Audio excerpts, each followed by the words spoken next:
ദൈവനാമം മഹത്വപ്പെടുമാറാകട്ടെ. സ്വർഗവും ഭൂമിയും സമ്മേളിക്കുവാൻ മാധ്യസ്ഥമായ പരിശുദ്ധ അമ്മയുടെ ഒരു വാങ്ങുപ്പ് പെരുന്നാൾ കൂടി നാം ആചരിക്കുകയാണല്ലോ. അമ്മയുടെ മരണാനന്തര സംഭവത്തെ യെരുശലേമിൽ നടന്ന ഒരു പാരമ്പര്യം ഇങ്ങനെ പറയുന്നു. മരണസമയം അടുത്തപ്പോൾ അമ്മ തൻ്റെ പുത്രന്റെ കബറിനെ ലക്ഷ്യമാക്കി അവിടെ ചെല്ലുകയും കബറിനെ വണങ്ങുകയും ചെയ്തു. ഈ അവസരത്തിൽ ഒരു മാലാഖ പ്രത്യക്ഷമായി ഇങ്ങനെ പറയുന്നു, നിന്റെ മരണസമയം അടുത്തുവെന്നും. അങ്ങനെ മാതാവ് സ്വഭവനത്തിലേക്ക് മടങ്ങിപ്പോകുകയും അവിടെ വെച്ച് മരിക്കുകയും ചെയ്തു.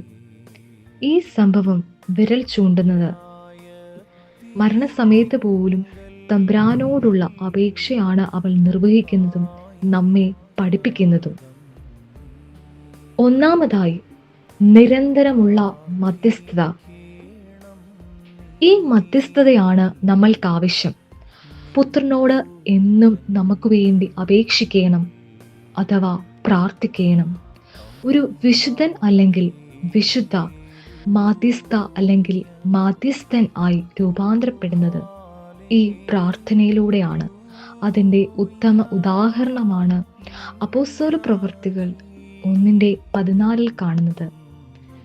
കർത്താവിൻ്റെ സ്വർഗാരോഹണത്തിന് ശേഷം സ്ലീഹന്മാരെ ഒരുമിച്ച് കൂട്ടി പരിശുദ്ധ അമ്മയുടെ സാന്നിധ്യത്തിൽ പ്രാർത്ഥന നിർഭരമായി നിലകൊള്ളുന്നതും നാം നമ്മുടെ ഭവനങ്ങളിൽ കുടുംബമായി ഈ പ്രാർത്ഥന മാധ്യസ്ഥരായി രൂപാന്തരപ്പെടുവാൻ ഈ പരിശുദ്ധ പെരുന്നാൾ ഇടയാകട്ടെ.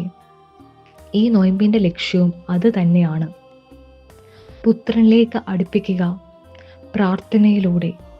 കൃപ നിറഞ്ഞ മറിയമേ എന്ന പ്രാർത്ഥനയുടെ സമാപനത്തിൽ മരണസമയത്ത് തമ്പുരാനോട് അപേക്ഷിക്കുവാൻ നാം ആവശ്യപ്പെടുന്നത് കന്യക മറിയാമിന്റെ പ്രാർത്ഥന വിശുദ്ധി കൊണ്ടാണ്.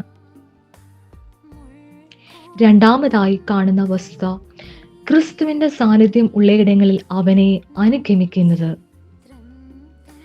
ക്രിസ്തു സാന്നിധ്യം ഉള്ളയിടങ്ങളിൽ അമ്മ അവനെ പിന്തുടരുകയാണ്.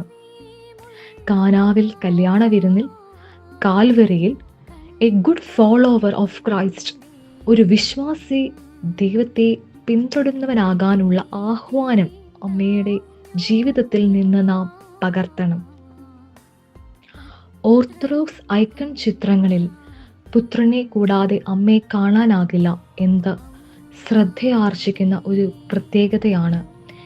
ദൈവത്തെ കൂടാതെ ഒന്നും സാധ്യമാകുന്നില്ല എന്ന് നാം മനസ്സിലാക്കുകയും അതിന് അനുസരിച്ച് അവനെ ആരാധനാ ജീവിതം കൊണ്ട് അന്വേഷിക്കുവാൻ നമുക്കാകണം. അമ്മ പോയതുപോലെ യെരുശലേം ദേവാലയത്തിൽ പെരുന്നാളിന് ക്രിസ്തു 12 വയസ്സിൽ പോയപ്പോൾ അവനെ തിരക്കുകൾക്കിടയിൽ നഷ്ടപ്പെട്ടപ്പോൾ അന്വേഷിച്ച് കണ്ടെത്തിയതുപോലെ നമുക്കും അവനെ അന്വേഷിക്കുവാൻ ഈ നോയമ്പ് മുഖാന്തരമാകട്ടെ. അതിന് ഈ പരിശുദ്ധ നോയമ്പ് ഭംഗം കൂടാതെ പ്രാർത്ഥനാപൂർവം നമുക്കും പൂർത്തിയാക്കാം. ദൈവം ഏവരെയും അനുഗ്രഹിക്കട്ടെ. ആമേൻ.